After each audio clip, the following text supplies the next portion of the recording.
lineup in there as well, right? Nelly would love that 2-3 zone. That could stretch the width of the court.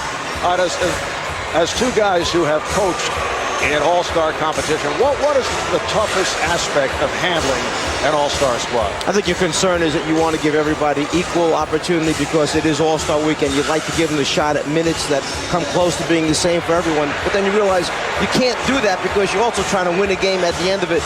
Give them the minutes early, split them up, and then go for the win at the end. It's not only just splitting up the minutes. You don't want to anger anybody you may be seeing down the road in the playoffs. So those non-playoff people, when I did it, they were at the end of the minute line, and I upped everybody else's minutes. All right, Vince Carter and Michael Jordan, a couple of Tar Heel alums.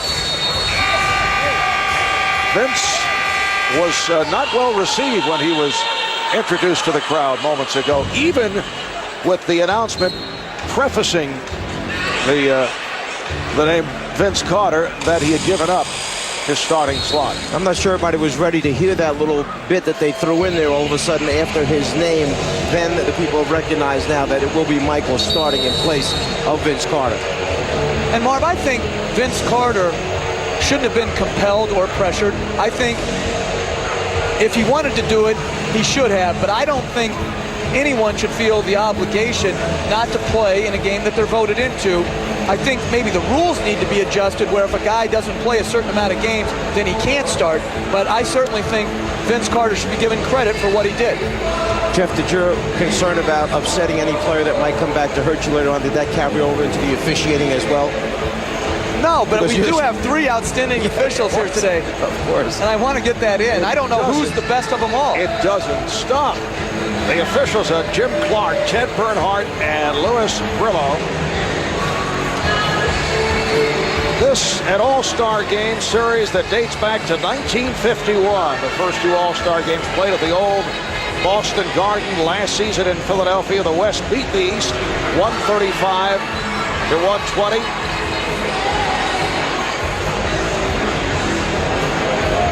And we're just about set.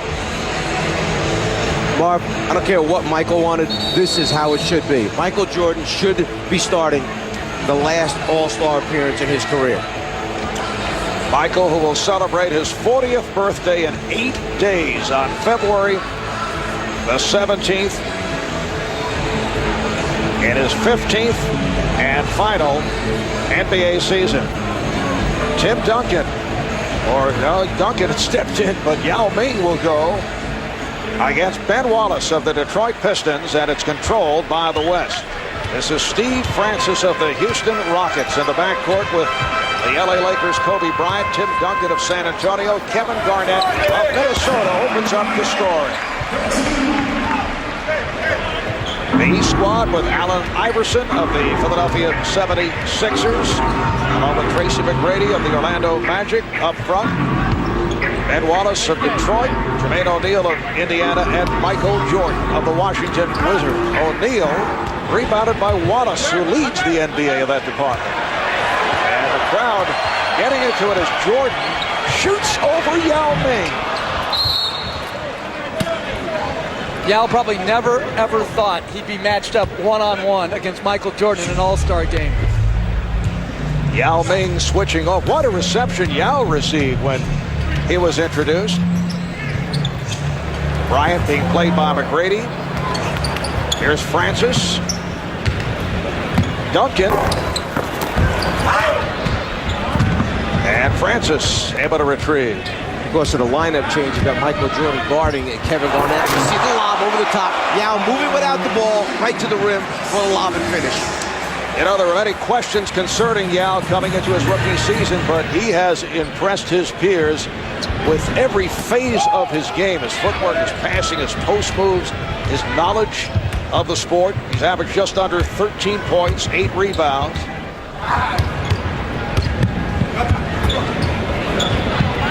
Garnett, yes. And that's what makes Garnett so great. 6'11", he can play 5, 4, 3, and 2.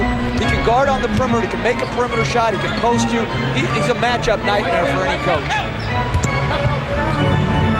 Tracy McGrady McGrady from downtown. Tracy comes in leading the NBA, averaging better than 30 points per game. Jeff, I'll tell you what I like already is I like what I see as far as how they're playing the game to start out with. We haven't seen any careless basketball that we saw in the first half of the game yesterday by the youngsters out there. They're playing this game on a much more serious level. Iverson with the lob, but overthrows, and it's out of bounds. Yao finds himself unguarded, so the first thing he does is go right to the front of the rim, and there we see the lob pass and the finish right there. Matchup on defense. I think you can find Yao on the floor. It's not that hard to find. Steve Francis with the scoop, and it's the West 8 and the East 3. So are you referring to your victory in coaching the sophomores over the rookies yesterday? Jeff, as you know, he has been just impossible with that come from behind. Well, here's Jordan for 3. And Michael has missed on his first 2 shot attempts. It's a 4-on-2 for the West. Bryant went behind the back, but turns it over.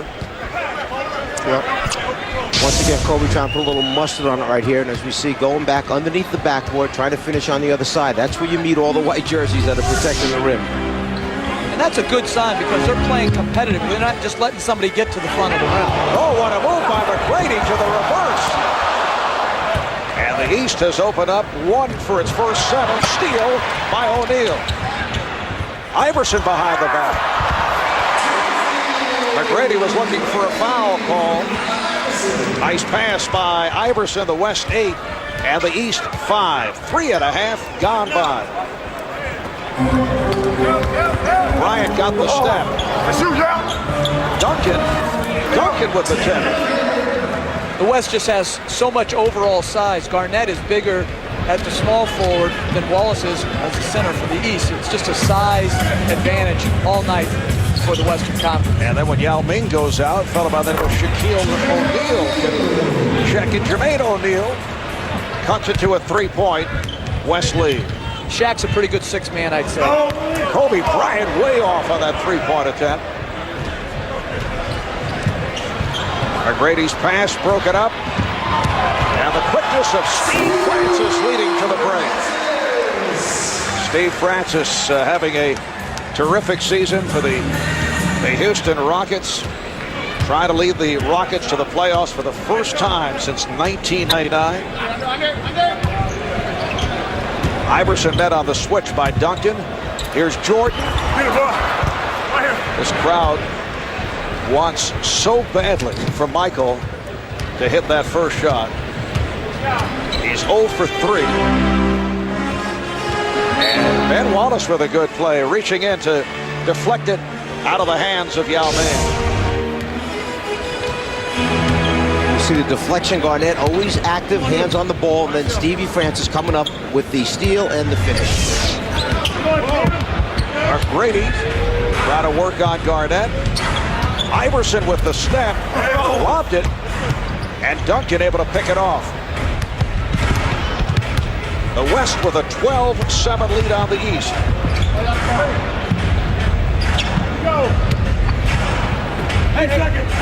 Duncan going glass, and that has been his specialty. And it's good sharing of the ball. 3 or 4 or 5 passes, wide open shot. Duncan is the best in the game at banking the ball off the board. O'Neal, off a series of moves, draws the foul. It's on Duncan.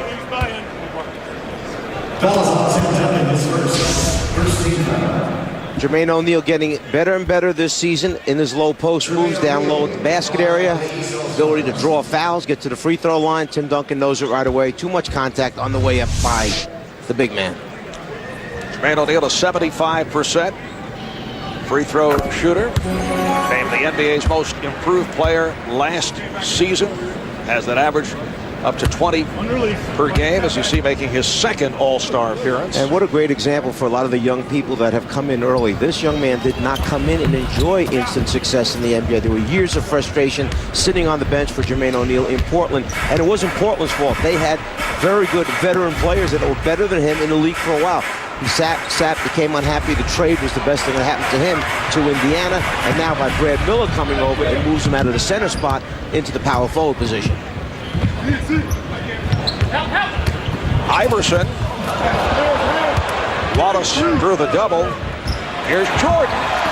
Jordan again. And Michael 0 for 5 here at the start. Yao lost it. Jordan on the loose ball. Crowd wants him to fire, and he does.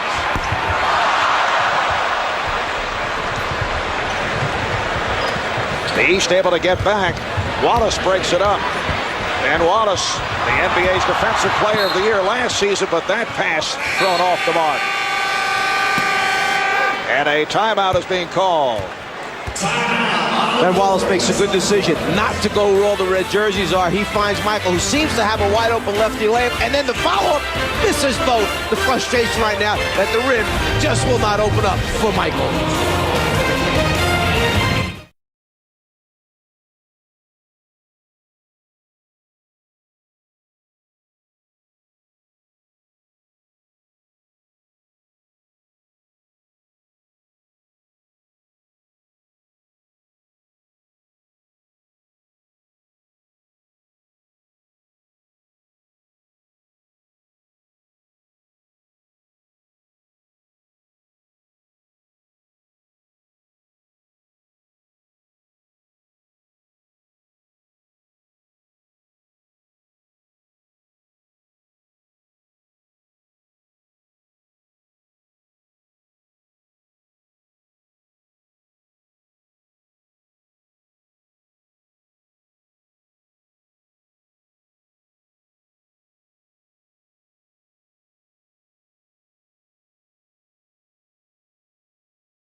Excellent play-by-play. As always, too much talk by the color commentator.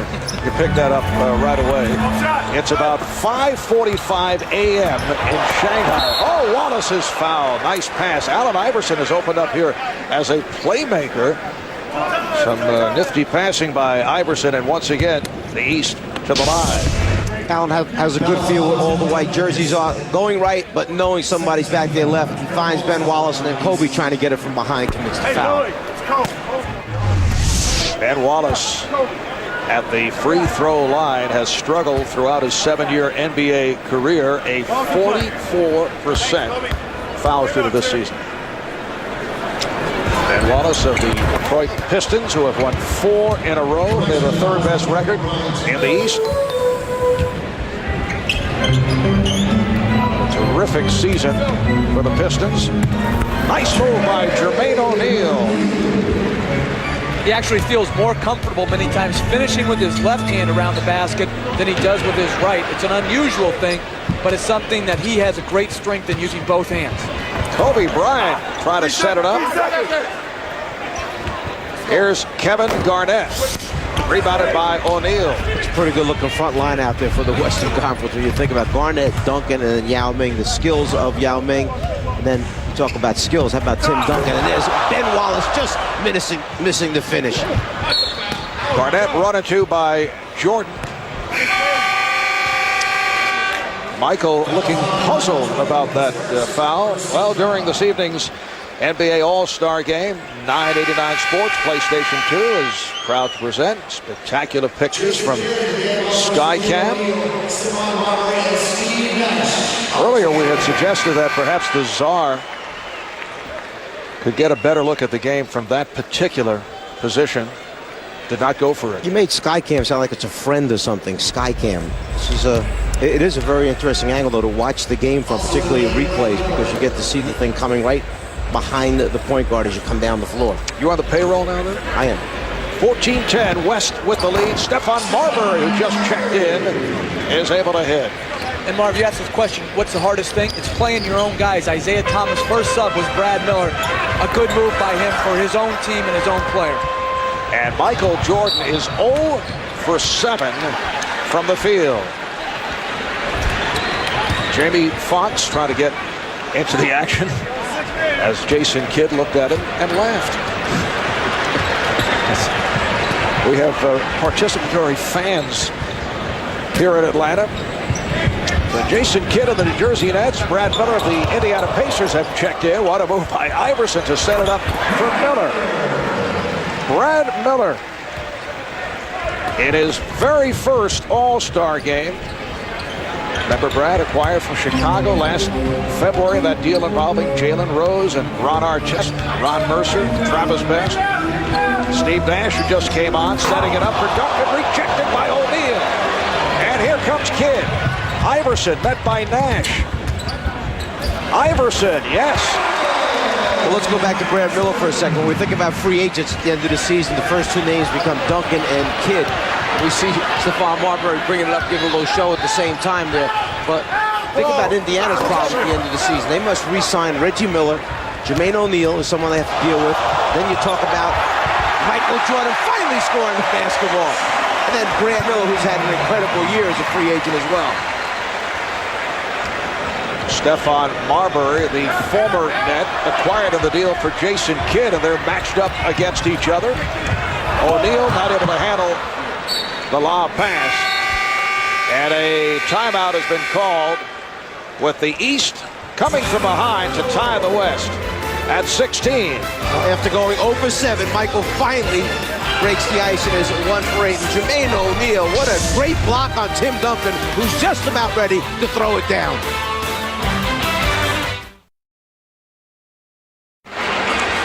Welcome back to Phillips Arena in Atlanta. Marv Albert, the Czar, Mike Fratello, Jeff Van Gundy, Craig Sager, and Cheryl Miller, along with a star-studded crowd, including Denzel Washington,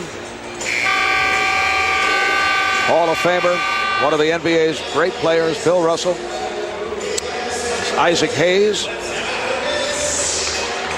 Janet Jackson is on hand, and Puff Daddy sitting courtside will be checking out the crowd during the telecast. Shaquille O'Neal now working against his good friend Brad Miller. You recall the altercation they had last season. Fortunately for Miller, Shaq whiffed on the punch. Yeah, it was an altercation that almost led to the decapitation. Yes. Whatever that word is. Decapitation. Yeah, whatever. Oh, the Czar. Oh, Jordan missed the stuff. Michael missed his first 7 shots, and he's now 1 of 9 from the field, looking to go at Shaq, and he does. And the ball's knocked out of bounds by O'Neal. Michael said to Shaq, "You come out here and guard me." Shaq did. So Shaq went out and played him aggressively on defense. And we see Michael right there missing the dunk.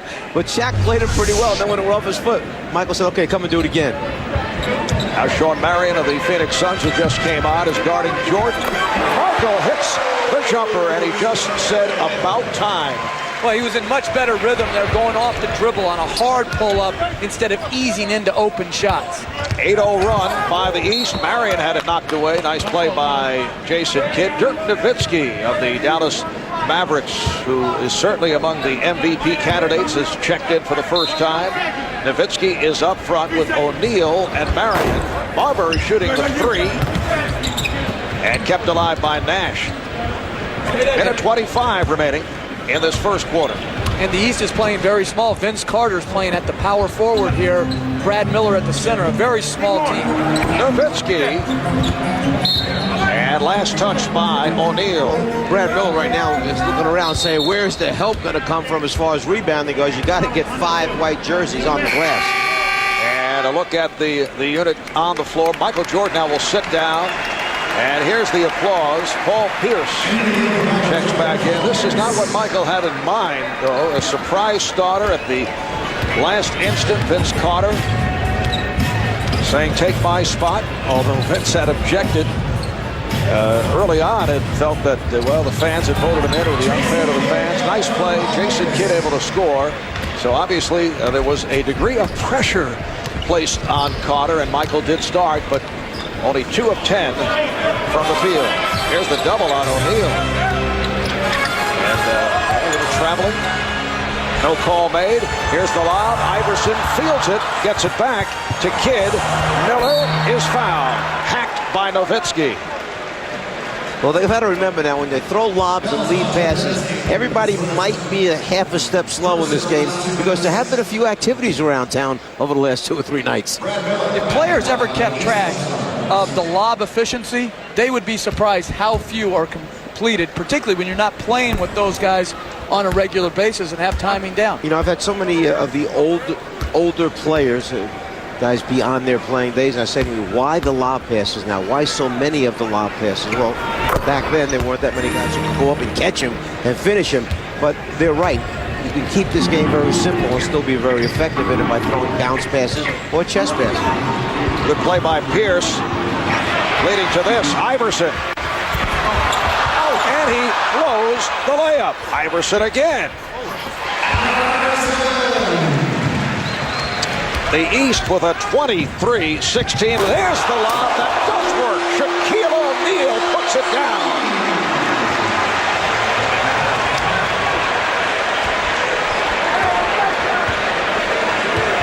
And that's why they continue to lob. And throwing to him, that's a good idea. That stopped a 13-0 run. Final seconds of the first. Iverson. And O'Neal fires one. So that is the end of the first quarter. The East coming from behind with that 13-0 spurt. And they've taken the lead. Well, dispelling the concern of bounce passes right there. Nash throwing it up 2 feet above the rim. Shaq grabbing it and finishing them. Put a little show on for the folks here in the arena. We welcome you back to the 52nd NBA All-Star Game. We're at Phillips Arena in Atlanta. The East with a 23-18 lead on the West, and this the lowest scoring first quarter since 1956. There's another lob that misfires. Game played at Rochester at 24-17 first quarter. Nash for 3. And the ball back to the East. Let's check in with Craig Sager. Craig? Well, Michael, all weekend your teammates have been trying to give up their starting spot. You politely have said thanks, but no thanks. What changed here at the last minute, and did Vince Carter surprise you? That's exactly what happened. Vince surprised me. I mean, I told him, as I told the rest of the players, I mean, I started 13 times. I didn't need to start the 14th time, and, you know, they were adamant about getting me to start. And, you know, Vince actually came to me right before we went out and said he would love for me to take his spot. And, you know, I mean, he was very respectful. You know, I think he took some undue punishment, you know, all during the week, you know, about him being very honorable to the fans. And, you know, even at the end when he gave it up, I mean, I really didn't want him to back down from what he actually stood for. And I supported him in that sense. But, you know, he wanted me to take the spot, and I thought it was very gracious of him, very respectful. Thanks a lot. Back to you, Mark. All right, Craig. There are also intriguing dynamics going on with Michael Jordan playing for Isaiah Thomas. You recall in Michael's All-Star Day. Oh! Vince Carter on the stuff. And once again the lob, and Sean Marion does it with the reverse. You recall Michael's All-Star debut back in 1985. Isaiah reportedly encouraged teammates to freeze out Michael to keep the ball away from him. And then reportedly was Michael's influence.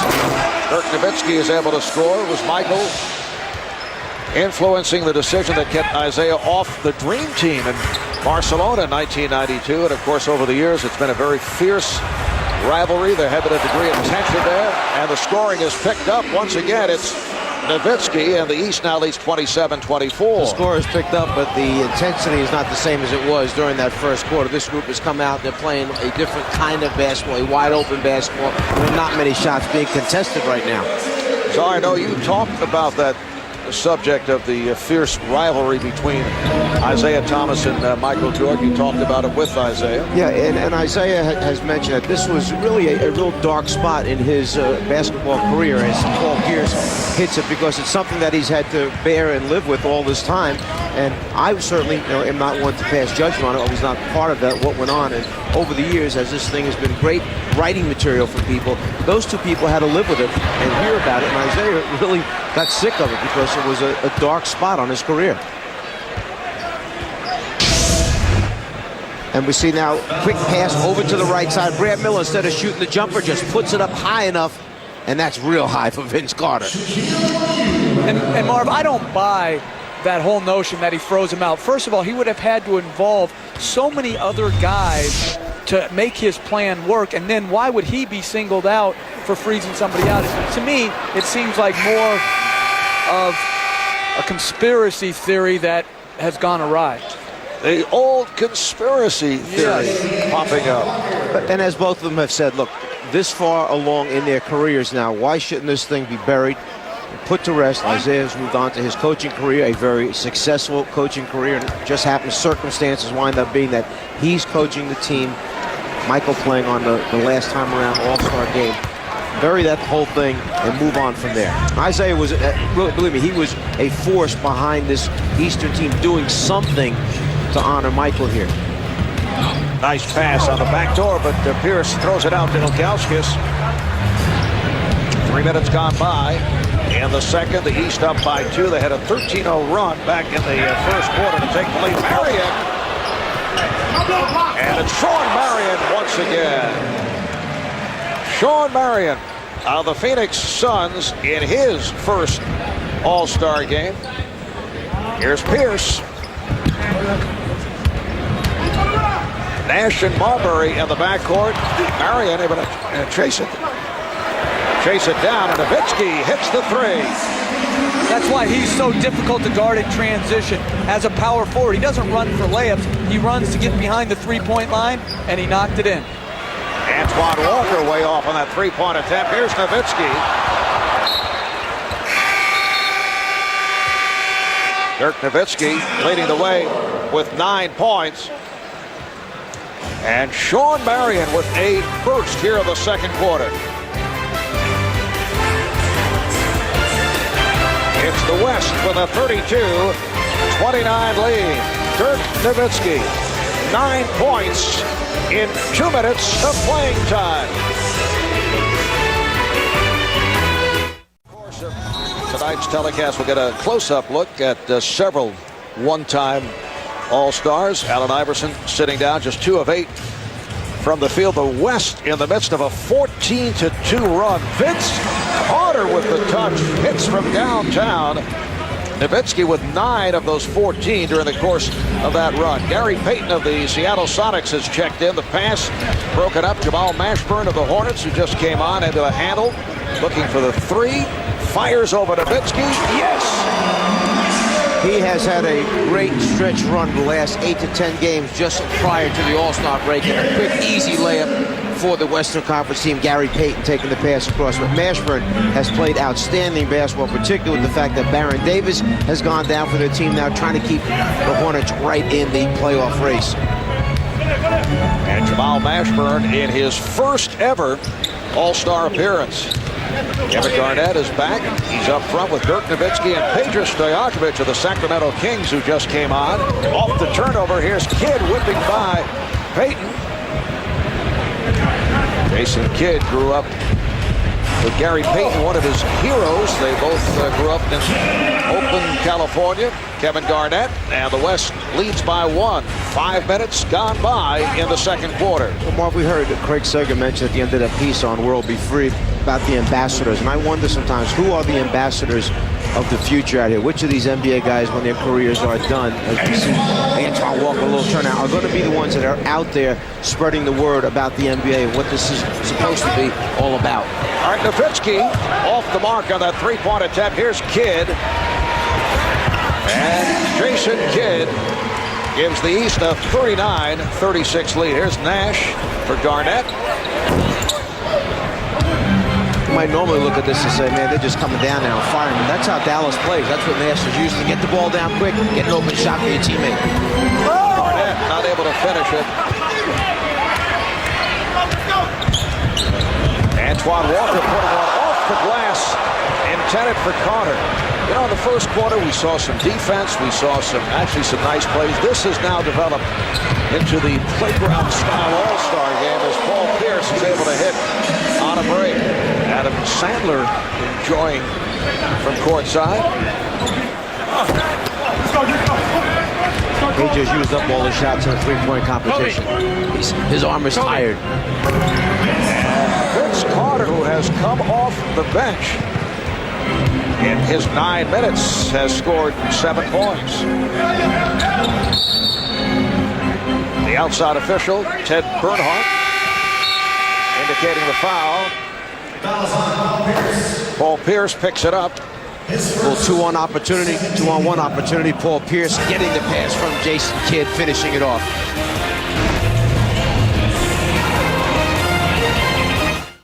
Huge fundraiser at Evander's home. Only about 37 rooms in his mansion. And the human highlight film, Dominique Wilkins, who I believe has been at every conceivable function this All-Star weekend. You know what? There's one of the ambassadors. Dominique Wilkins, Magic Johnson, and our own Charles Barkley. They have been the greatest ambassadors. They have been all over this city running all kinds of events and trying to get as much as they possibly can in every second of each day. And Marv, charging for some admission sometimes. Well, they run these parties at night, but believe me, forget the parties at night. The other stuff they've done all day long is it's been really tiresome for them because they have been asked to be all over, and they have certainly responded. So, are you doing public relations on the side? No, I'm just being honest about that ambassadors thing because I think they do a very, very important job for our NBA. All right, here's Kobe Bryant from downtown.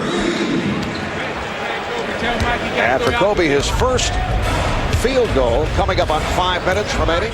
In the first half, the East up by 4. Paul Pierce, Antoine Walker, Jamal Mashburn, Vince Carter, Michael Jordan on the floor for the East. Michael played the first 11 minutes, went only 2 of 10 from the field. Pierce off the pick. And Bryant gets it back. Garnett. Oh my goodness, a bounce pass from Kobe that led to a dunk by Kevin Garnett. It can be done the simple way. And what's changed on the break defensively is in the first quarter, people were going up to contest the shot at the basket. Now they're just letting people finish. Vince Carter should have made a play.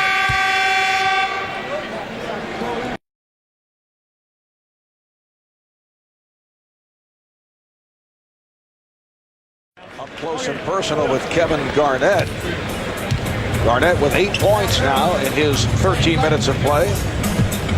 Walker being guarded by Duncan. Antoine Walker, who leads the NBA in three-point shots attempted and made, did not have a good time last night, though, at the three-point competition in the skills won by Peja Stojakovic of the Kings. Let's check in with Cheryl Miller. Cheryl? Thanks a lot, Marv. I'm joined by the son, Sean Marion. Sean, I know this is your first All-Star game, but with that last reverse dunk, you didn't look nervous. Oh, no, it's crazy, but I'm enjoying myself, man. It's all for the fans. I'm just having fun right now. How good was it to see Michael Jordan in the starting lineup? Oh, it's great. It's great. You know, he did his first jumper on me, though. I ain't like that, though, but it's cool, though. We just out there having fun. Everybody just having laughs, man. Everybody turning over a little bit too much, but other than that, we playing ball and having fun. All right, thanks a lot, Sean. Let's send it back to you, Marv. All right, thanks, Cheryl. Sean Marion, who's been teaming with Mari Stoudemire, Stephon Marbury to give Phoenix one of the most athletic and exciting tandems in the NBA. It's been an excellent turnaround season for the Suns. Mashburn for 3. That's his second from downtown. There's some beautiful ball movement. Double team in the low poster, kick it out 1 pass, swing it over 2 more passes, and then got a player like Mashburn who knocks it down for you in the end. That's what makes the NBA special. Good offense against very good defense. That's what makes it compelling. You know why the game has settled back down again? Because Michael Jordan's on the floor is one of the reasons. Kobe Bryant for the other team. Both of those guys bring a sense of order to the game. And Jordan just turned it over as he went 1-on-2. Peyton Stojakovic able to go last. Another great play on the break by Peyton. He could have taken the shot instead. Extra pass over to Stojakovic. Open 12-foot bank shot. Once again, the matchup is Kobe Bryant defending on Michael Jordan. Now Tim Duncan switches off. Bryant comes back. Now Mashburn over Duncan. And here comes the West. Peyton lobs it for Garnett. And Kevin Garnett turned to Michael Jordan and pointed, basically saying thank you for moving out of the way, because he very easily could have wound up by accident underneath Garnett's legs and taken him out from under him as he went up for the lob. Kevin Garnett, the first to hit double figures. He has 10 points. Here's Walker for 3. Antoine Walker from downtown. The East 50, the West 47. You see Antoine Walker wearing that knee brace. He is really in pain with that leg. It is a very bad knee that he has right now as a result of an injury that happened about 2 weeks ago. He sat out, missed a couple games. He's playing in this because it's the All-Star game, and it means that much to him. And it has been a frustrating start for Michael Jordan. And this is 13th and final All-Star game. Beautiful lob here. Payton to Garnett.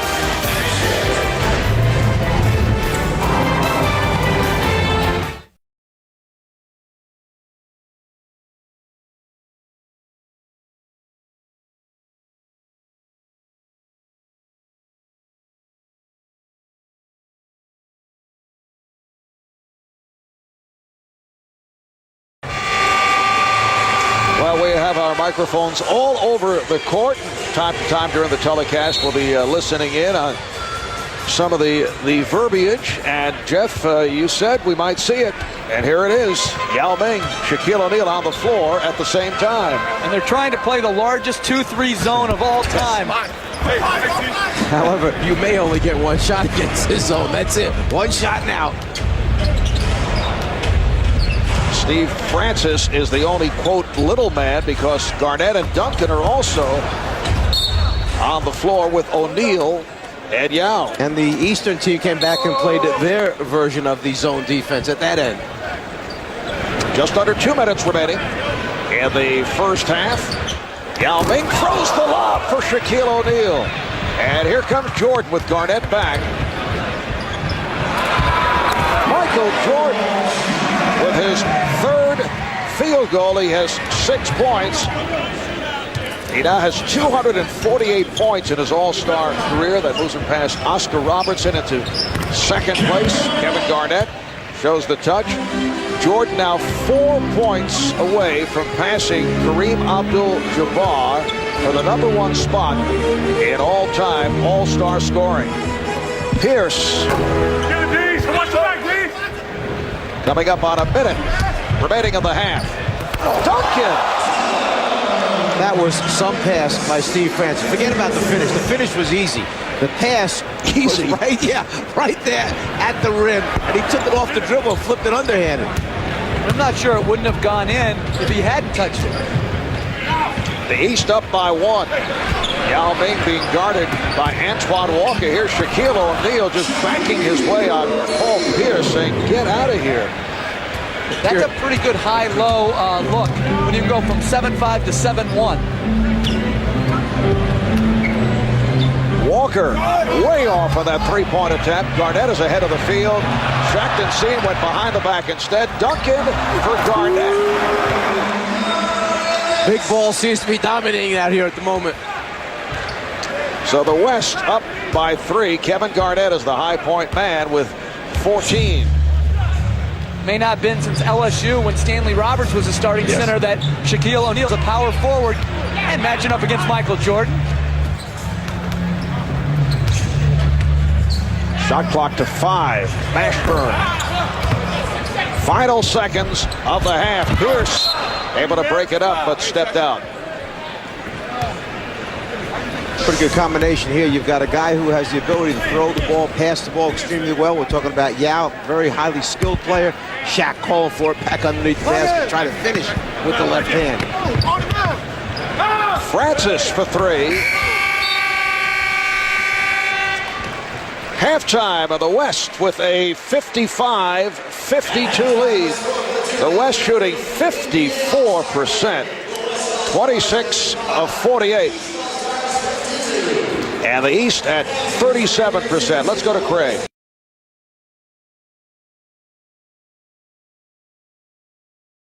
Graciously stepped aside and gave his starting spot on the East squad to John Havlicek, who was wrapping up an illustrious career.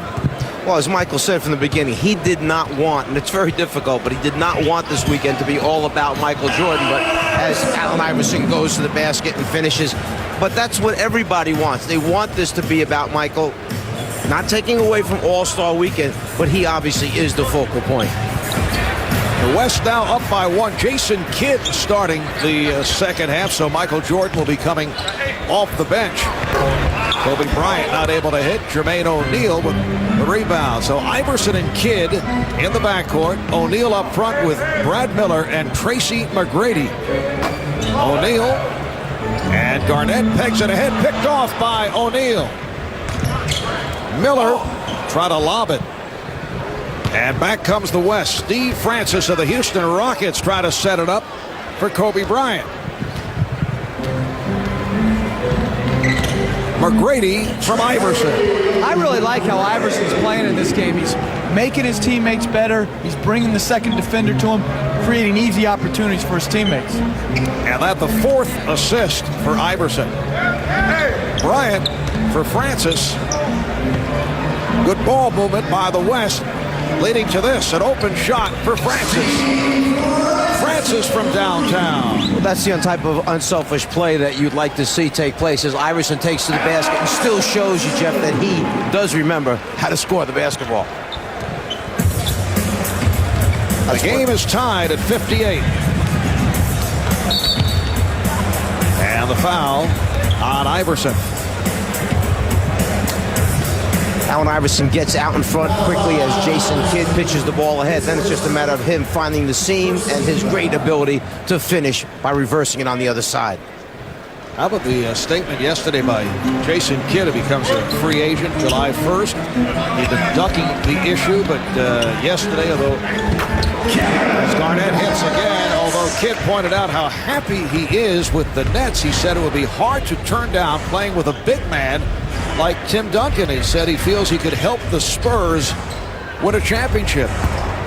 Well, obviously, Kidd, no matter, is going to be the most sought-after free agent, minus Tim Duncan out there. He can win in New Jersey, which was proven last year. He can win in San Antonio, but I think New Jersey's done all they can to keep him. They've built a good team. They have a solid organization. They've drafted well. Now it's up to Jason Kidd to make his decision. Let me throw one little thing into the mix here. How about Tony Parker? Going to be 20 years old right now, okay, who's in his second year in the NBA, who's done an excellent job for him as Tim Duncan, the big man we're talking about, hits the jumper from the outside. Now what's happening to Tony Parker? He's sitting there saying, wait a minute, they want to bring somebody else in and knock me out of my job? What do I become, a sub now off the bench? Well, a lot involved there for San Antonio. Very risky to make an effort to go after him right now. Tony Parker is an outstanding second-year player. Duncan is rejected by O'Neal, but Jason Kidd's addition, I would think, would accelerate the possibilities for San Antonio. The Spurs will be well under the salary cap after this season. You know what's hard to do, Marv, is win and be under the salary cap. The Spurs management has done an outstanding job remaining a championship contender and, as Jason said, knocks down the three, and still having the ability to add great players like Jason Kidd. Jason nearly went for the hat trick, but hit on his 3rd attempt from downtown. Duncan is fouled, so Duncan will go to the line and we'll check in with Craig Sager. Well, Marv, last night, Jeff Gordon competing in the Budweiser Shootout, finishing second at Daytona. Now he's singing in the stands at the All-Star Game. What do you think of the game so far? It's great. I mean, it's awesome to be here to see Jordan play for the last time in the All-Star Game, and I know he's going to get 5 more points here, but it's a great event. I mean, it shows a lot of where NBA's come from, where they're going, and we're excited about TNT covering it because they do a lot of stuff with NASCAR races. Our NASCAR starts in July, but Marv earlier was talking about the gridlock, having trouble getting around. How are you getting around the streets of Atlanta? I actually had to get out and walk, so the traffic's incredible here. Reminds me a lot of a NASCAR race. Well, Marv, don't feel bad. If Jeff Gordon has to walk through traffic, I guess we all do. Marv? I was going to walk. Lazar just refused to get out of the car. That is not true. We actually had to walk back. The entire group last night had to walk back to our hotel. It was much quicker. It would have been a 35, 40-minute wait. Instead, just walk 3 blocks, made it easy. West with a 3-point lead, 3.5 gone by in this 3rd quarter.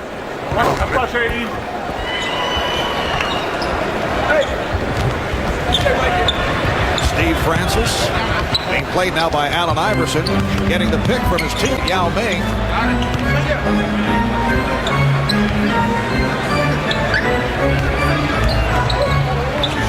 Now Duncan with the mismatch. And tipped home by Kobe Bryant. We'll just let that offensive goaltending go by for right now since he put his hand inside the bottom of the rim to finish it. Here's McGrady. 10 points for Tracy. Off the turnover, Iverson. Yes. That's a 3 for Iverson. Allen Iverson, the most valuable player of the NBA All-Star Game 2 years ago.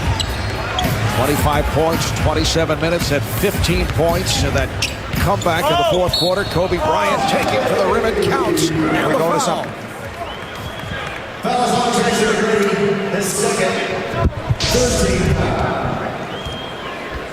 Duncan finding Jason right behind him, finished off by Kobe, and then Kobe staying with it, finishing with the left hand. Kobe Bryant just 3 of 7 from the field. So the West up by 1. Garnett trying to strip McGrady, and he's called for the reach-in. Let's send it over to Cheryl. Thanks a lot, Marv. Well, Shaq, a week from Tuesday, it's going to be Yao Ming and Shaq part 2. What's it been like to play with him as far as, with him instead of against them? He's a very nice guy. I met his family yesterday. It's a beautiful family. He's a very honorable person. He's good for the game. I'm glad he's here. How talented do you think he can eventually be? Very talented. He has a lot of great fundamental skills. He runs the court well. He plays like a big man. He's a shot blocker. So when are we going to see you lob to him? Well, in order for us to, go against a shot blocker, you have to take it to him, and that's my game. So, I look to, do the same thing I've been doing for the last 10 years. I'm talking about in the All-Star game. I want to see a lob. Yeah. I'm sorry. See, well, you and them standard answers. Exactly. Yeah, I'm sorry. I'm sorry. So when are we going to see the lob? Next time I get on a break, I'll throw a lob, maybe. All right, thanks a lot, Shaq. Let's go back to you, Marv. Shaquille O'Neal of the Los Angeles Lakers, who have won 5 in a row, 13 of their last 17. Kobe Bryant, who comes off the 46-point performance against the Knicks this past Thursday night in New York. Duncan. Oh, good job. And back comes the East, a 3-on-1. Tracy McGrady. That's 12 points for McGrady. So the East up by 1. Bryant and Francis at the guards with Duncan, Garnett, and Yao up front. Kidd stepped away. Bryant not able to take advantage.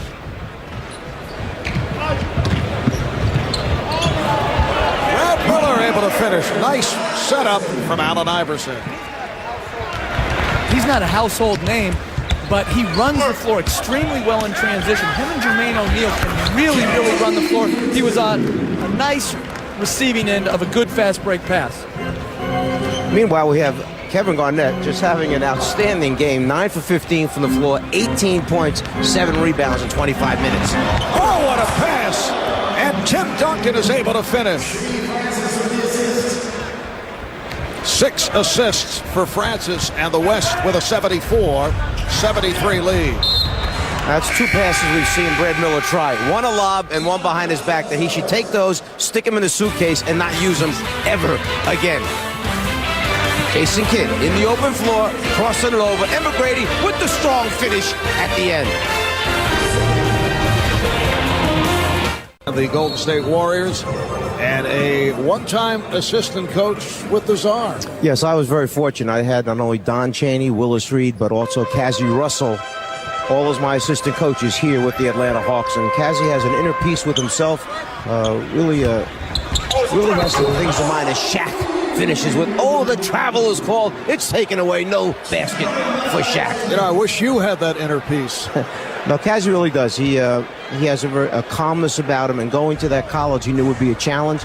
Yet he never was concerned with the fact that it was a small college, art school.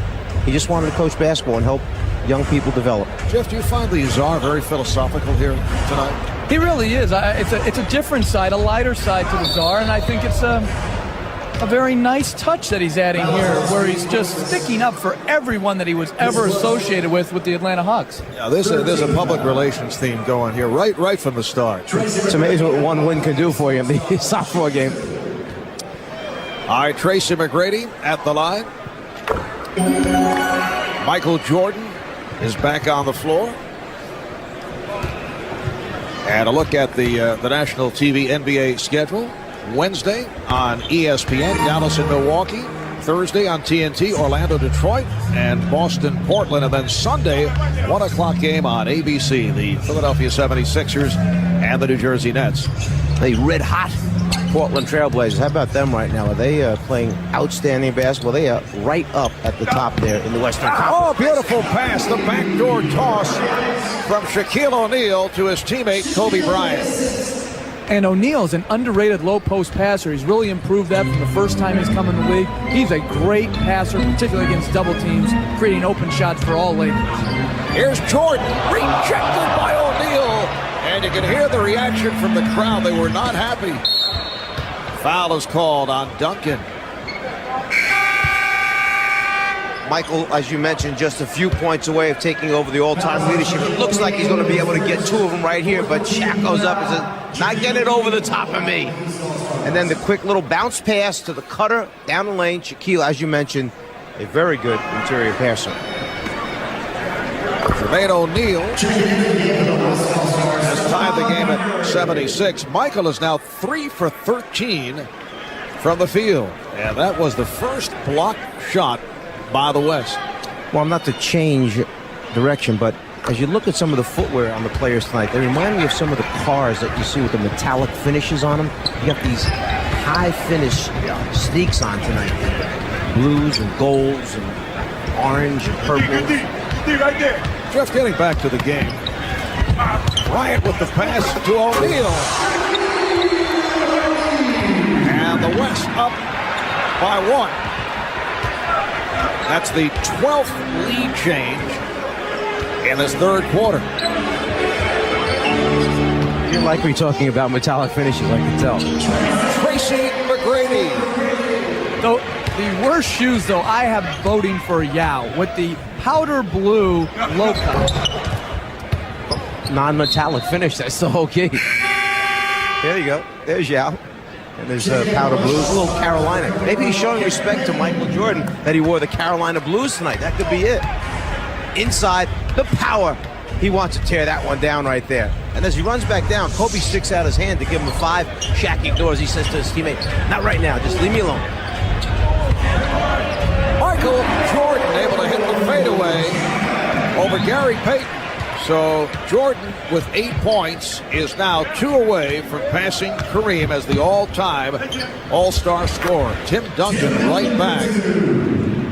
The East up by 1. Stephon Marbury of the Phoenix Suns checking back into the lineup. And both clubs are on fire. Tracy McGrady from downtown. 19 points for McGrady.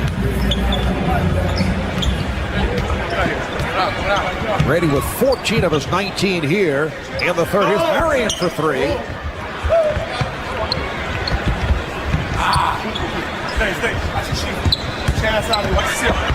O'Neal changed his mind. Duncan.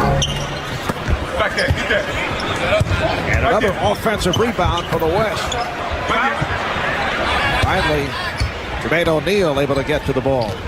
Here's Jordan hit on the reach-in by Payton.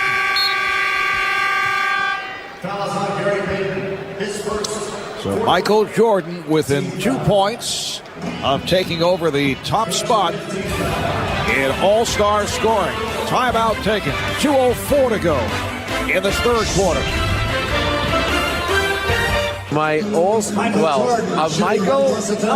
It was actually, it's interesting. There were so many. I mean it sincerely. I was. Pick one. I don't have a favorite one. I just so much enjoy having him around. What has he meant to the league? I tell you that he really does inspire the younger players. You saw it out there. They love him. He shows them how to compete and he shows them how intensively you have to work hard. He's been great for us. Hey, congratulations on a great weekend once again. You know, thank you. And Michael's like, he's the Cheryl Miller of the NBA. You know, I tell that to everybody. Marv? That is high praise. And Michael Jordan with his 10th point, so he has now passed by Kareem Abdul-Jabbar, and he is the all-time all-star scorer. Incidentally, the commissioner has been on a media tour today. Gary Payton.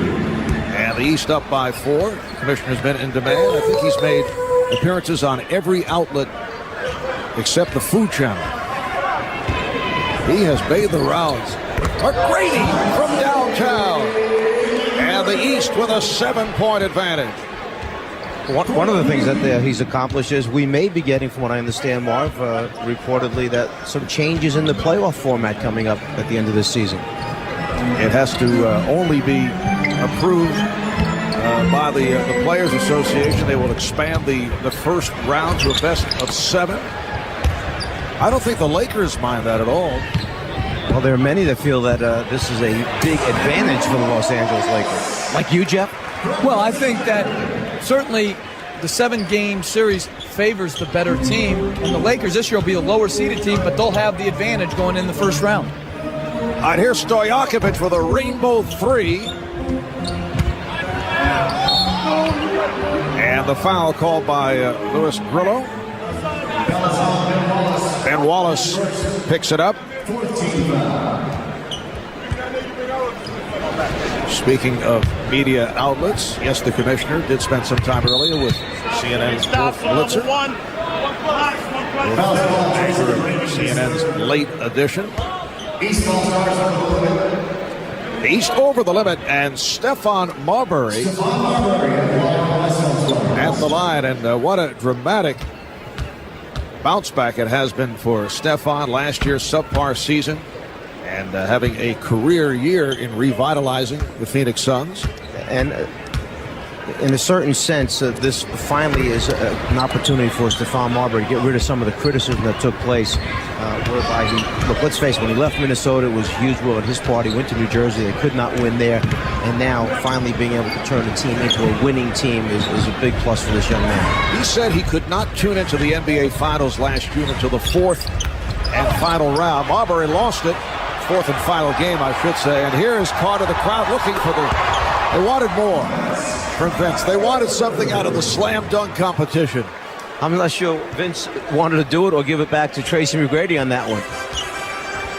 But Marbury last year was portrayed as the major reason for the Suns' poor year. Marion has stopped, and he was the guy traded for Jason Kidd. And Shaquille O'Neal able to put it down. Looks like Ben Wallace is shaken up. Landed on that right ankle right there. He turned his right ankle as he came down. And to get back to Marbury, he was really blamed for not being able to have his team as Kidd so turned around New Jersey. It's good to see with Amari Stoudemire and with Sean Marion that they've been able to advance and play above expectations this year. Tracy McGrady with 17 points in this third quarter, 17 of his 22. Kenny Smith was on fire, and going back to Portland, Marv, let's give Maurice Cheeks, the coach, there credit for putting Scottie Pippen at the point guard spot. Kind of a bold move, put the ball back in Scottie's hands. They've been winning games ever since then, and although Karl Malone and John Stark are still the heart of that team, a new addition, Matt Harpring, along with Andre Kirilenko, now coming off the bench, have been the key for them. And Sean Marion gets this fourth quarter underway. The East with a 93-88 lead. Val Mashburn is back on the floor. Allen Iverson in the backcourt, along with Michael Jordan, Vince Carter, Brad Miller, Jamal Mashburn up front. Michael is now 4 of 15 from the field. Shaquille O'Neal handling and putting between the legs, putting moves on Brad Miller. Shaq had been waiting all night for that. Jordan changed his mind. A little behind the back maneuver. Somehow I don't think Phil Jackson's in Montana right now diagramming wing isolations for Shaquille O'Neal. Well, they say they've tinkered with the offense a little bit in Los Angeles. Maybe that's what they meant. Stojakovic from downtown. Peja Stojakovic, who last night won his second straight ATT shootout, edging out Wesley Person of Memphis for the second straight year. Miller and Stojakovic on it. Finds Marion. Strong move by Sean Marion. Just jumped over the top of Brad Miller that time. Clean look at throwing it down at the front of the ring.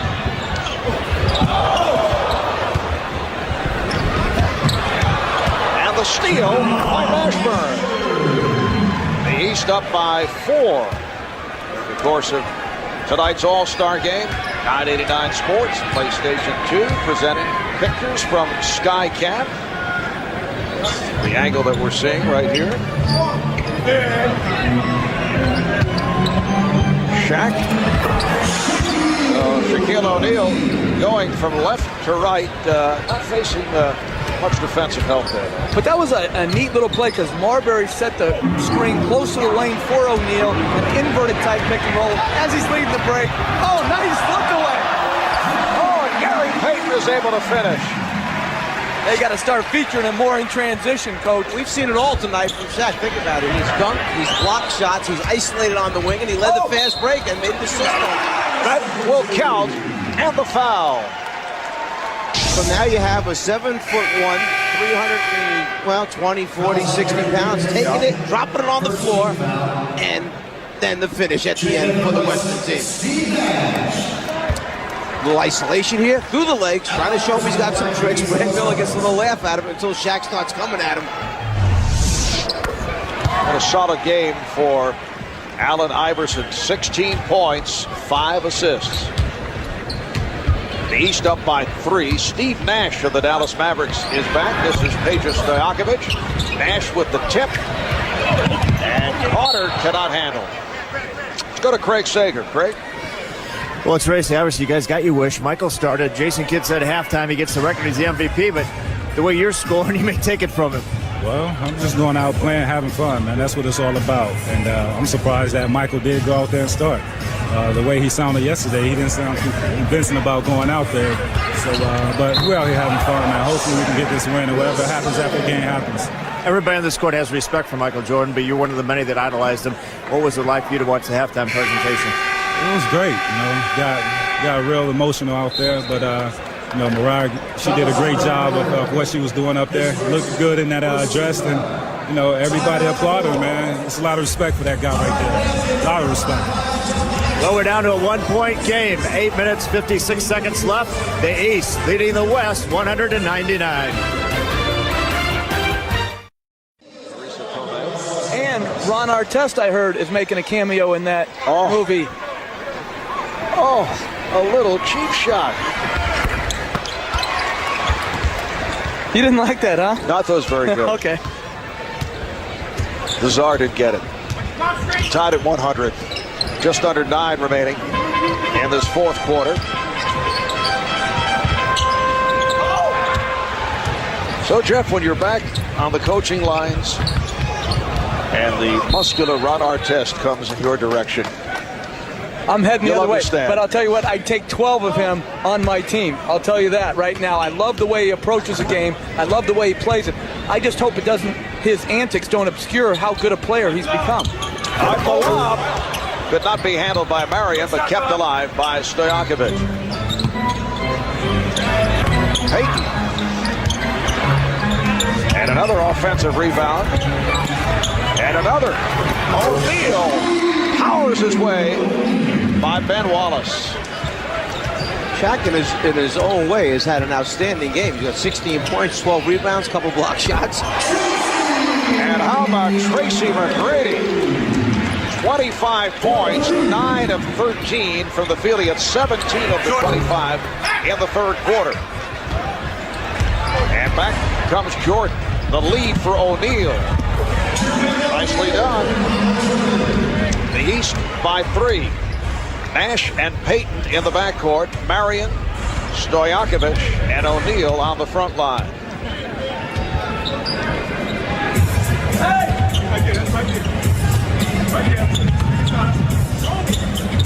Shot clock is down to 5. Here's Nash for 3. Rebounded by McGrady.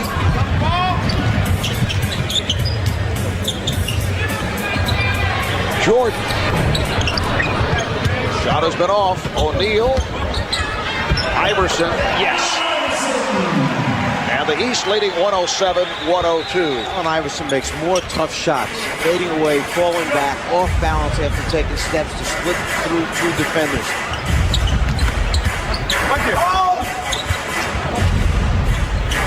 Open shots for Payton. Once again, O'Neal able to clear it. Iverson putting moves on Nash. Oh, what a pass to O'Neal. Oh! And he is fouled.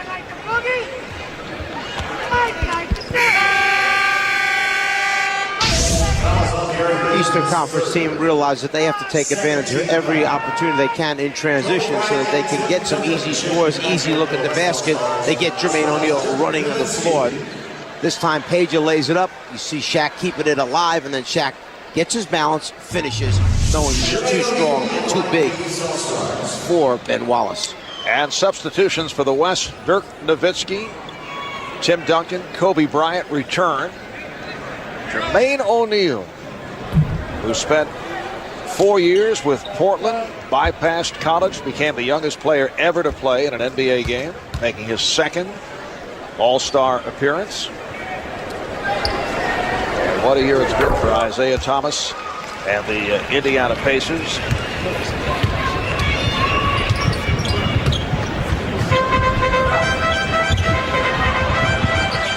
Shaq able to keep it alive.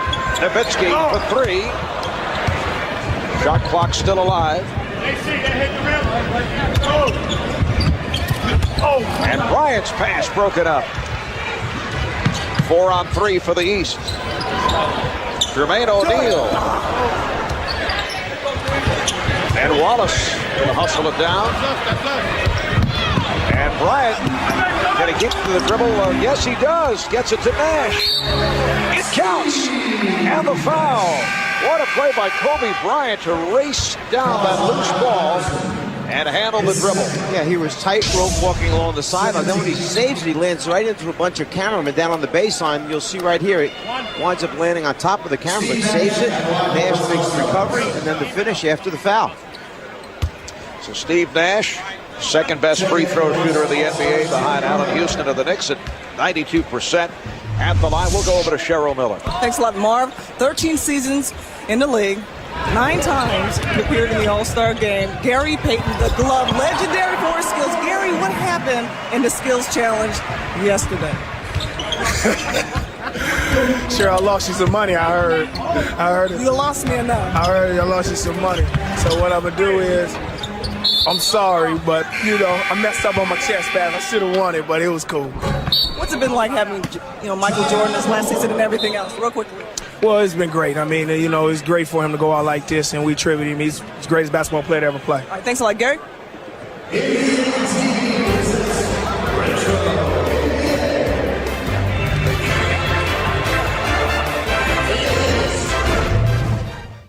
Shaquille O'Neal meeting once again.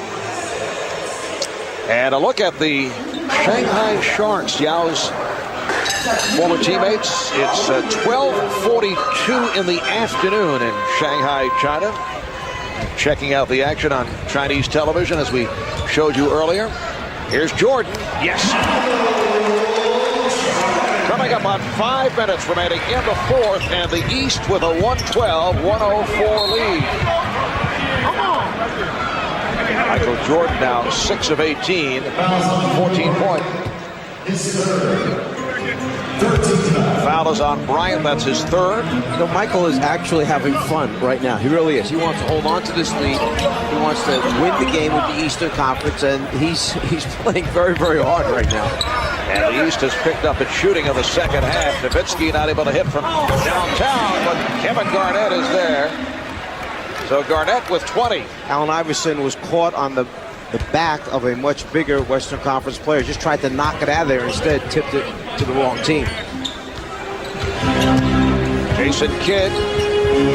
And here's Michael Jordan. 16 for Jordan. He's got much better arc and rotation on the ball in the second half. It's up in the air. He's giving himself a chance to make those shots. And he's also being guarded by a bigger man who's giving him a cushion, so he's got more airspace to rise up and shoot it. So the ball back to the East. Tracy McGrady is the high point man with 25, 17 coming in the third. Allen Iverson with 18 points and 6 assists. Garnett leads the West with 20, and Shaq 16 points, 12 rebounds. I'm not sure Michael was ready for the fact that Allen Iverson was tracking him the entire time and threw a beautiful bounce pass through the lane, anticipating Michael coming out on the other side of the rim. Foul is called. A reach-in foul. Let's go to Craig Sager. Craig? Well, Marv, it is Michael Jordan's night, but a couple of players on the East bench not happy, not getting any playing time in the second half. Teammates Paul Pierce and Antoine Walker, the Boston Celtics. I asked Paul Pierce why he wasn't playing. He says, you have to ask the coach. I asked Antoine Walker if he was all right. He said, yeah, ask the coach. Isaiah's comment was, it's my team. Well, Paul Pierce, 13 minutes. Antoine Walker, only 10 minutes. Zydrunas Ilgauskas, 4 minutes. I was concerned whether it was the knee brace on Antoine Walker, which I know he's still in pain on that one. And then the concern with Ilgauskas is the numerous surgeries he's had on his feet. Just under 4 minutes remaining in this fourth quarter. Kobe Bryant tried to extend, could not hit. It's the biggest lead of the night. Here's Jordan with the change of pace. And rejected by Bryant. Jordan. And you know Kobe took great pleasure in that because of Michael stealing the ball from him from behind before. So Michael has been blocked twice, once by Shaq, once by Kobe. Garnett gets inside. But see, that's what I think he loves about it, is they're competing against him instead of letting him just do what he wants. That's what's exciting about the All-Star game, is when people compete to their utmost ability. Iverson. But Doc Rivers, the coach of Orlando, had a suggestion that you up the ante in the All-Star game and play, as Kevin Garnett throws it down, up the ante in the All-Star game and play winner take all. Well, the winners get $20,000. The losers receive $10,000. That's a big $10,000 incentive to you and me. Maybe not to them, but to you and me, I'd be going all for it. We're just under 3 remaining in the fourth. Duncan not able to handle that pass. Iverson on the move, whipping by Nowitzki. Allen Iverson protecting the ball on Dirk Nowitzki. 22 for Iverson. Francis, yes. 118-112, the East with the lead. The East has won 4 of the last 6 All-Star games. The West won last year in Philadelphia. Overall, the East with 32 victories. They've dominated. The West with 19. Here's Jordan with a flip that goes home. And the crowd responds. Michael Jordan with 18 points. You can see what this last 2.5 minutes means. When you see the guys tugging on their trunks, getting down that serious defensive stance, they're digging in right now. Duncan. So with a minute and 40 to go in this fourth quarter, it's a 6-point lead for the East. And Garnett and Duncan are so fundamental. They have a hard time playing in a game that's so scattered, but they are just excellent at passing, catching, and finishing in the lane. McGrady putting the move on Garnett. Garnett got a piece of it. McGrady able to retrieve. Shot clock down to 1. Here's Kidd. And it's a 24-second violation. This is the play now where Kobe Bryant finally gets a little revenge. Michael fakes him out, but Kobe comes right back from behind and blocks it with the left hand. And then Michael getting a much bigger player to get up.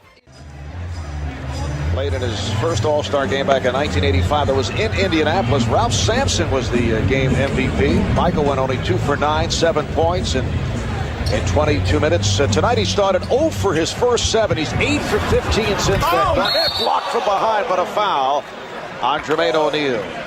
Nice job that time of throwing the ball right back to the top of the circle. They had a high-low situation. Tim Duncan saw Garnett sealing his man on his back. Garnett wanted the ball go back to the top and throw it in. Excellent execution.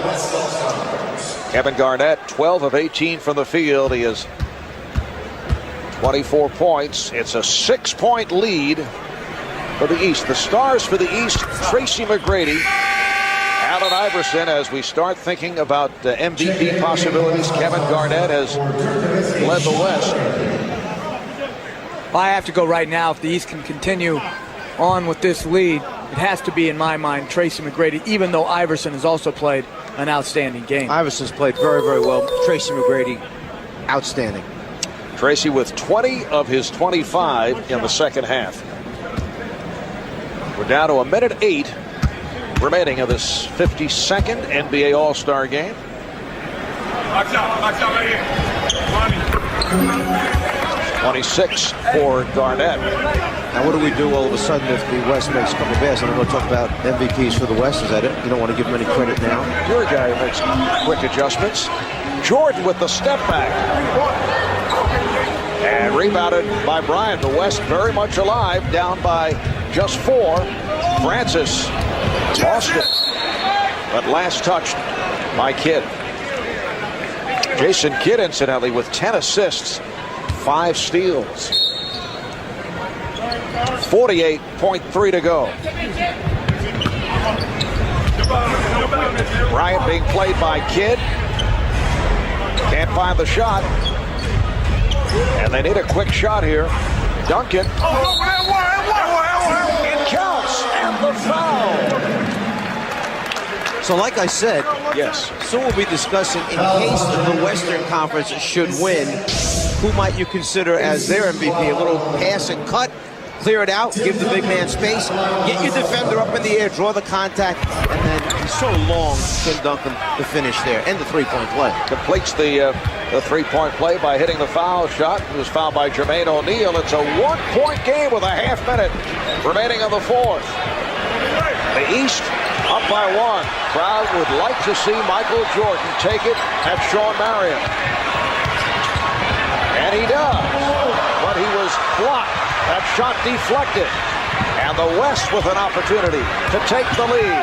Kobe hit on a reach-in with 10.1 remaining in this fourth quarter. Michael tried to run the shot clock down as far as possible, but he saw the seam right there, decides to try and step through. The problem is there's too many red jerseys around there. Michael maybe could get the foul call. Instead tries to get it back at the other end. They call him on the reach-in. With the East over the limit, Bryant shooting 2 and misses on the first. Kobe at 83% free throw shooter. 10 1/10 seconds remaining. Bryant has tied the game. Kobe was 0 for 2 at the line before he connected.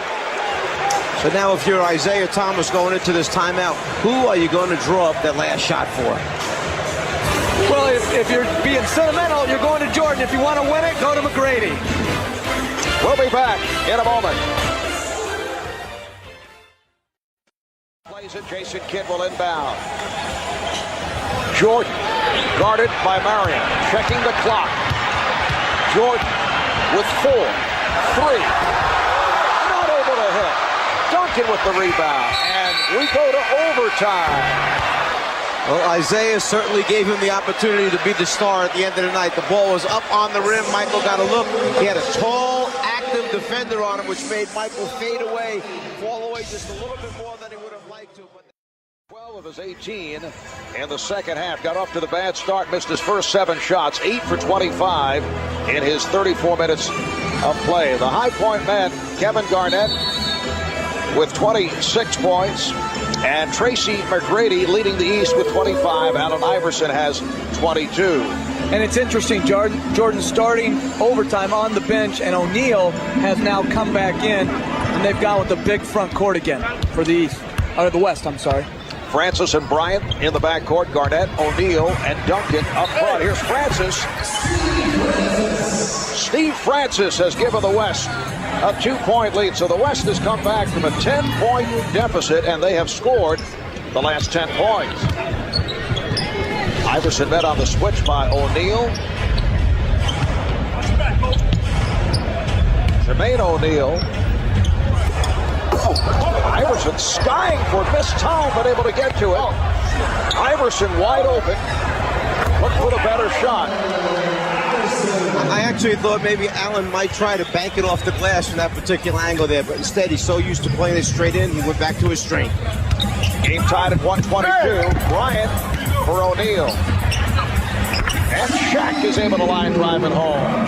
For those people who are just tuning in, I think they're seeing the best of the NBA. They're seeing a very competitive game down the stretch, good offense, and most importantly, good defense, so you can tell just how good the offense is. Well, they're serious right here now. This is a different phase of the game after a playground sequence that we saw through the second quarter. The West now leading 124, 122, 3:47 remaining. In overtime, Shaquille O'Neal was called for that foul. Look at the scoring totals. McGrady leading the way for the East with 25. Iverson 24. Garnett with 26 points. Allen Iverson at the line hit the first and has tied the game at 124. This the 6th overtime game in the history of All-Star competition. It's a series that dates back to 1951. Bryant, yes. Bryant's had an outstanding game. That time catches the ball, puts it on the floor, suddenly pulls up and gets a clean look, and we see Allen Iverson come right back with the finish at the other end. Allen Iverson, the MVP of the All-Star game 2 years ago, making a strong bid here tonight. You mentioned the overall game he had been playing while Michael was on the floor. Now Michael goes to the bench. Allen Iverson decides he may have to be the one to be the scorer out there for the East.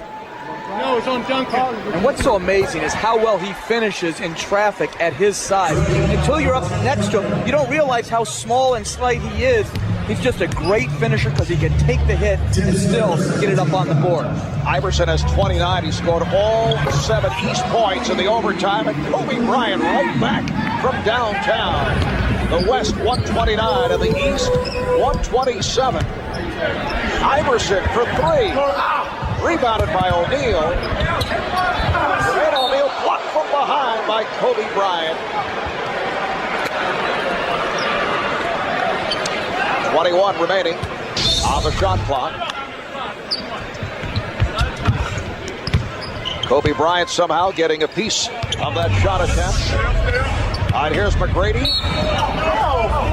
And a foul is called. Foul committed by Shaq. That is his third. And the 13th foul committed by the West. Oh, the steal by Bryant took it out of the hands of Kidd. Kobe Bryant. And Kobe with 7 points here in overtime, plus a huge rejection. 17 in all for Bryant. The West up by 4. Iverson feeling the contact, fouled by Bryant. From the end of regulation time into this overtime, Kobe has been a huge factor here for the Western Conference. He fakes with the left, sticks it in there, and now picks his pocket, comes down at the other end and shows the great finish by bringing it back over his head two-handed. It's his competitive spirit that really separates himself.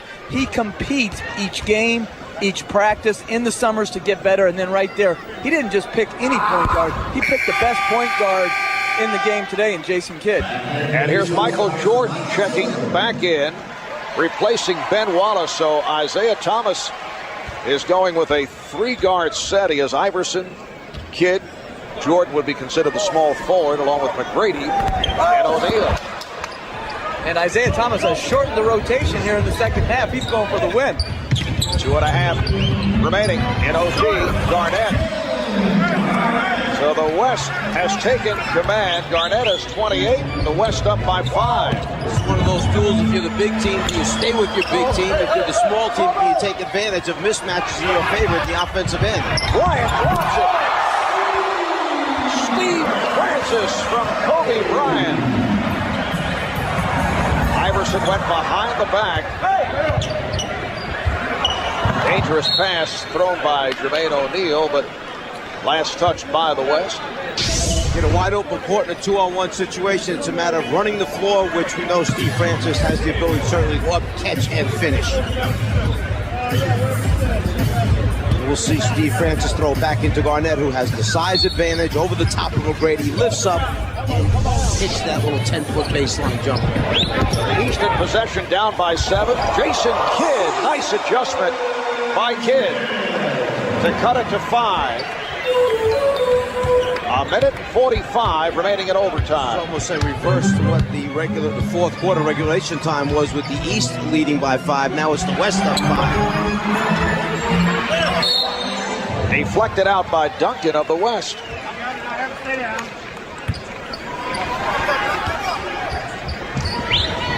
$135-130, the West with the lead after trailing by as many as 10.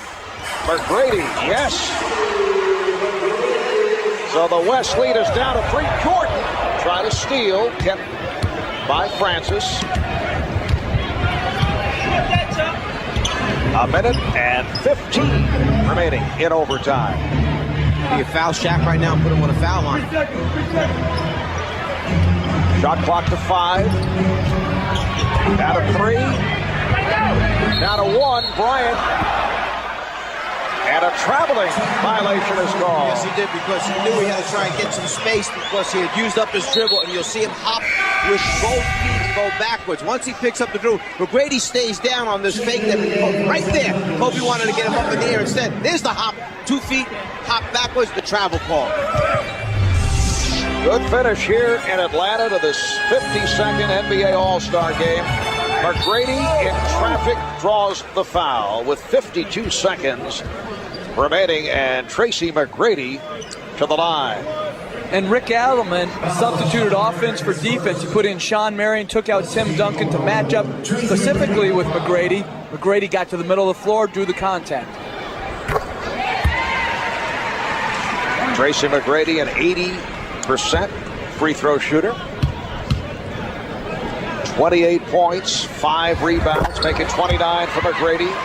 And the West now leading by 1.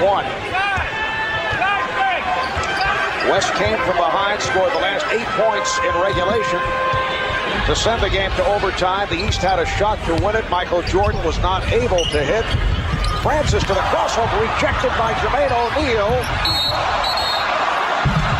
And Jim Clark, the outside official, calls it against the West. It is a loose ball foul. That was a right arm that I think came from Kevin Garnett and knocks Jason Kidd away from the ball he was going after.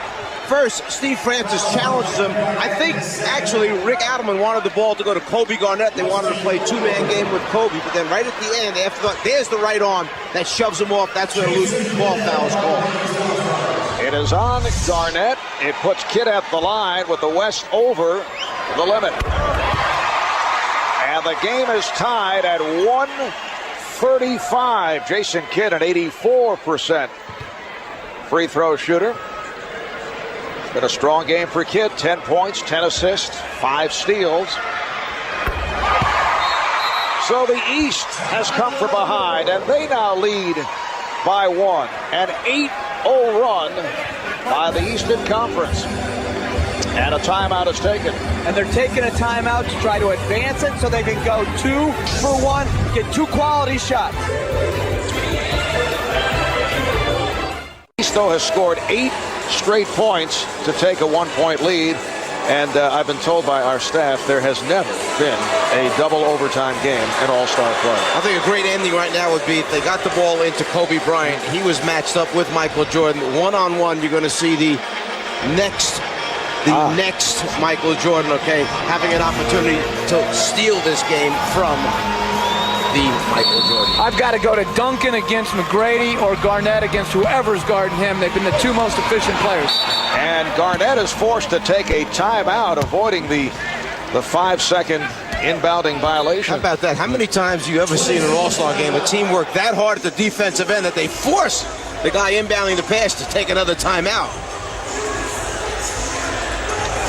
The defensive intensity has really picked up in overtime, last 8 minutes of regulation.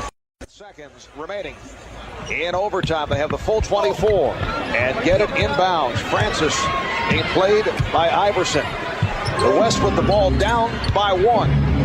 You take the foul on Shaq right away. And they do. Michael tried to take it. That's what he's pointing at. He tried to take it while he was on the ground. That's what Michael was trying to do. Well, the East had a foul to give. Betting on percentages, he's shooting 60 this year. If he only makes 1 or 2, you get the last shot of the game. 2 out of 3 in tonight's game. Kind of lost the grip as he released it. Well, maybe you can ask for a do-over, Mark. Well, I had a do-over last night in the three-point exactly. competition. Yes. The All-Star game. And there's the head coach of the West, Rick Adelman of the Sacramento Kings. This is his second All-Star coaching appearance in the last 3 years. The Kings had 34-17 at the break. That's the second best record in the West, right behind Dallas. Marv, I thought maybe Isaiah would bring in one more big man to rebound the basketball in case Shaq misses it. Well, he hits 1 of 2, and the game is tied at 1:36. They have the full clock. And apparently there was a problem with the clock. It just stopped. The shot clock should be turned off right now. They can run it all the way down. Well, we're down to 10 seconds remaining in overtime. And Michael has the ball. Again guarded by Sean Marion. The fadeaway. Yes! With 4 and 8/10 seconds remaining, the West takes a timeout. Michael Jordan, not able to hit the game winner at the end of regulation, has just given the East a 2-point lead. Marvin, as we see, Michael takes the fadeaway again over the outstretched arm of Sean Marion and just hits an incredible shot right there. Again, we see it. Marion gets up into him. He's going to force him to take a tough shot.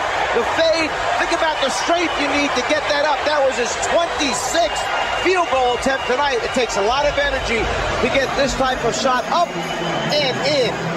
And at the end of regulation, the West failed to call timeout so they could advance and take a last shot on Jordan Smith. Here they inbounded the ball instead of taking the timeout. Now it's in the backcourt with no timeouts left and only 3 seconds to go. 36 minutes. Bill Russell, among many former All-Stars in the crowd. There's a 13-time All-Star. 3 seconds to go in overtime. Mark, what happened when Jason Kidd came down for the East, he looked up at the clock and was confused for a second. He pointed to the official because he didn't realize when they inbounded there was 23.1 seconds, under 24. So they only turned on one of the clocks, not both of them. Jason thought that there was a problem, so he almost stopped and was pointing to the official, then continued on. He realized what had happened. You know, there was a problem with the clock. It stopped momentarily. However, now 3 seconds remaining. Garnett will inbound. The East up by 2.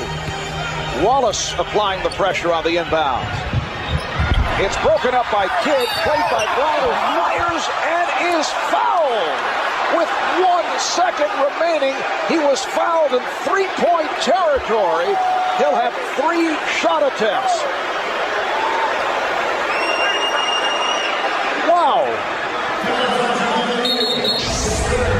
Jermaine O'Neal looks like from here he runs out, almost a steal by Jason Kidd. Now as Jermaine O'Neal goes for it, right there we see the body contact. It definitely is behind the 3-point line. Not a smart foul by Jermaine O'Neal as Kobe goes to the line with 1 second remaining in overtime. And now the East lead is 1. Kobe Bryant, an 83% free throw shooter. You recall with 10 seconds left in regulation, he missed a free throw. Looking to tie. Doesn't work. And now it comes down to the third shot. Michael Jordan goes over. Try and bother Kobe Bryant. Surprising, Kobe missed at the end of regulation and now missed here. I would have counted him for all 3. Only 1 second left. And he has tied the game. At 1:38, the East will take a timeout. So much for that Michael Jordan possible game winner with 4.8 remaining, but the East will have another opportunity. We'll take a break. We'll be back in Atlanta in a moment.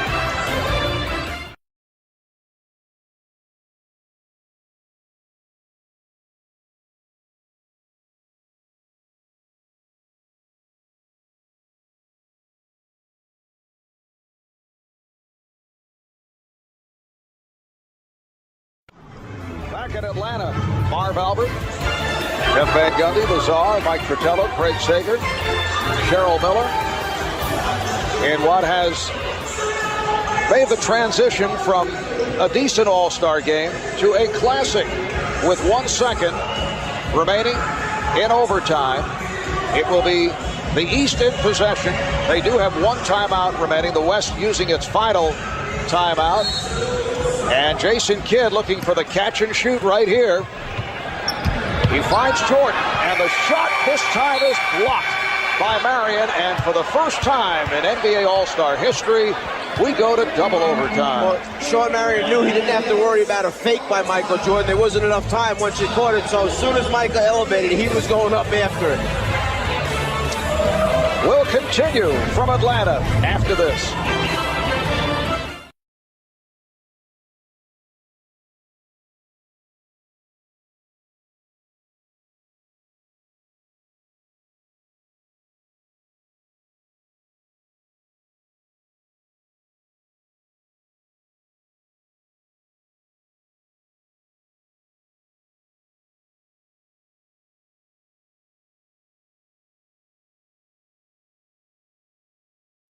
The OT with 4.8 remaining.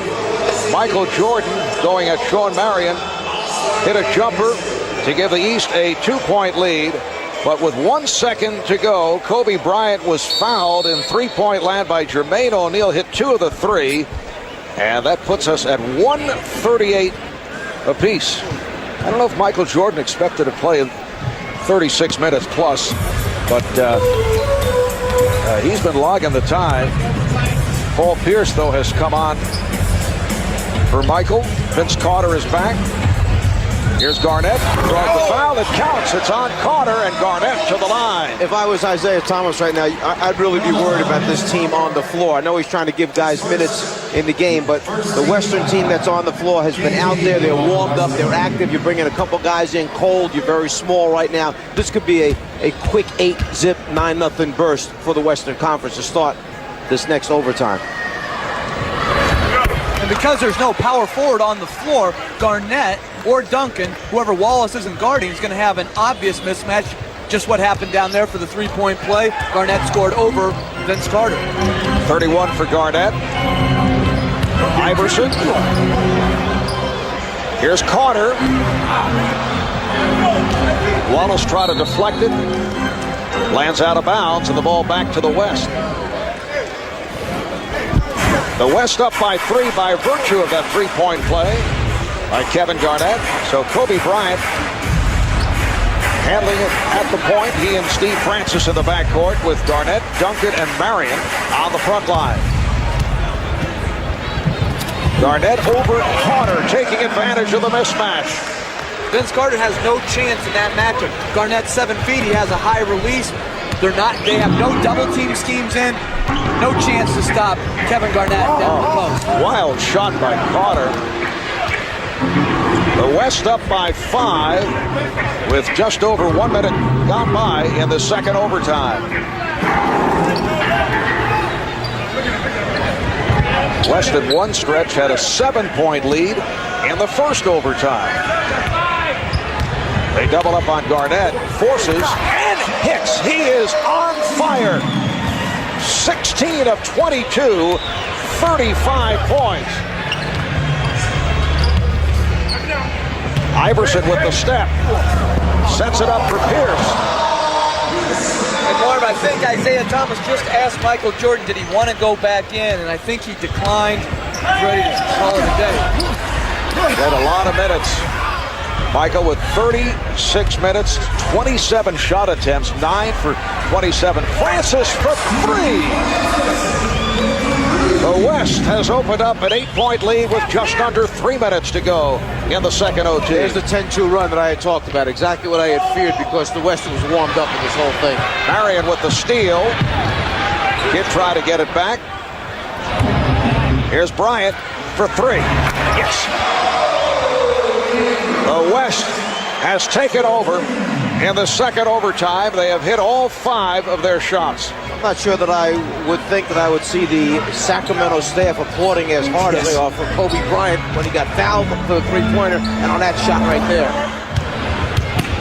I think Rick Adelman is nice move by Iverson. It counts in the foul. Rick Adelman is saying, hey, I like having this guy on my side. Well, Kevin Garnett, who has the size advantage over Vince Carter, certainly went to work on him. First steps through to get some space and then shoots it right up over the top of him there. And then they go right back again into the post, clear the side of the floor. They got the other high man Duncan up top. Step back. He's got a lot of room to look over the top of Vince Carter and hits it. Hit the free throw, so the West up 151, 143. Garnett drawing the double team. And now again one-on-one with Carter. Kept alive by Marion. It's been an outstanding night for Shawn Marion. 7 rebounds, 4 assists, 8 points for Marion. Here's Francis. And Wallace with the rebound with a minute 45.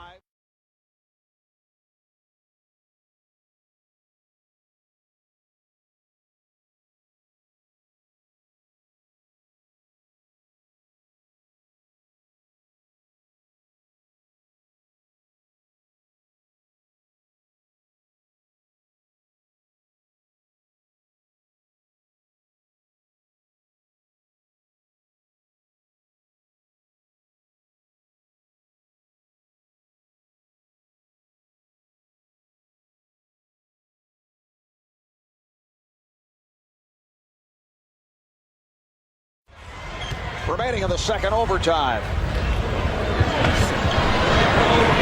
He'll go to the line. Kevin Garnett helping up Allen Iverson. That's 3 on Garnett. Iverson sees the opening, goes to the basket immediately, trying to attack the rim, hoping to get fouled, stop the clock, put points on the board by going to the foul line. 34 points for Iverson, along with 7 assists. 5 rebounds, 7 of 8 at the line. He had that huge game 2 years ago. Certainly one of the better All-Star games. I put this one right alongside it, with the East coming from behind to beat the West. Sparked by Iverson and Marbury. West leading 151-145 with 1 minute remaining in the second overtime.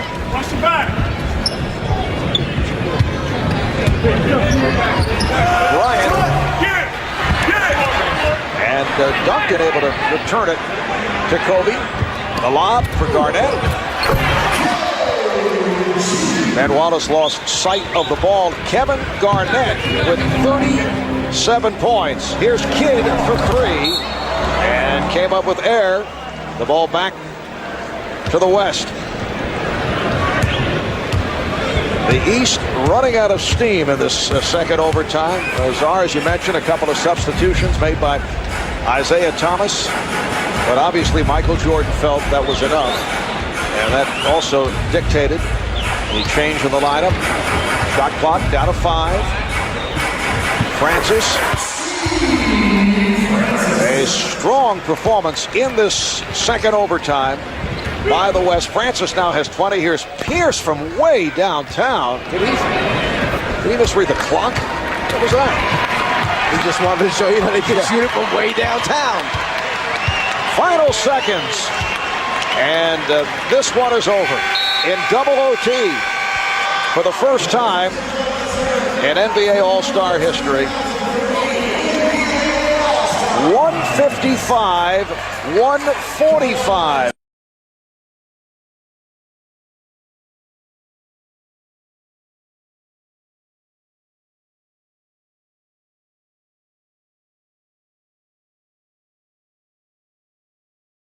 Kevin, there are a lot of things we can talk about in the wake of a game like this, but strictly from a personal standpoint, for you to be added to the list of the legends who have been the MVP of the All-Star game, put that in words for me.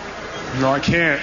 I think everybody enjoyed the game. Like Commissioner said, it was a great play. It was a great game just on the basis of this being Michael and very, very emotional game. And like I said, I couldn't have done none of this without my teammates. So I just want to thank the coaching staff and the rest of the Western All-Stars. At halftime in the ceremony that honored Michael, he looked at you bunch of players and said he felt like it was in good hands, that he was basically passing the torch to you. What is the responsibility in your mind? I think the responsibility falls not only on one single individual. I think, as you see what's behind me, we're in great shape with guys like Tim Duncan, AI, Stephon. The league is full of guys who can carry it, but I think it's going to be a group effort, and I think it's one challenge that we all look up to. Finally, what is your message for Michael tonight on a night when everybody was thinking about MJ's final appearance here? Finally beat bald head. Ladies and gentlemen, the MVP of the All-Star game, Kevin Garnett. Back to you, Marv. Well, the MVP was Kevin Garnett, but the night belonged to Michael Jordan. Getting congratulations now from Kobe Bryant, who made the free throws to send it into the double overtime. You scored more points than anybody in All-Star game history. Talk about the one at the end of overtime that appeared to be the game winner. Well, it was a tough shot. They played good defense. I was able to get to my right side and get off a shot, high arcing shot, and it went in. Thought it was a game winner, but obviously, anything can happen in the NBA game, and that's exactly what happened. Kobe made a couple of free throws. He could have easily made 3 in a row to end the game, but we had a chance to go into overtime, and they had more energy than we did down the stretch. Did you say anything to Jermaine O'Neal for fouling him on the three-point attempt? No, I just couldn't believe the referee made that call. No. Obviously, we were just trying to play hard defense, and those things happen. How will you remember this All-Star game?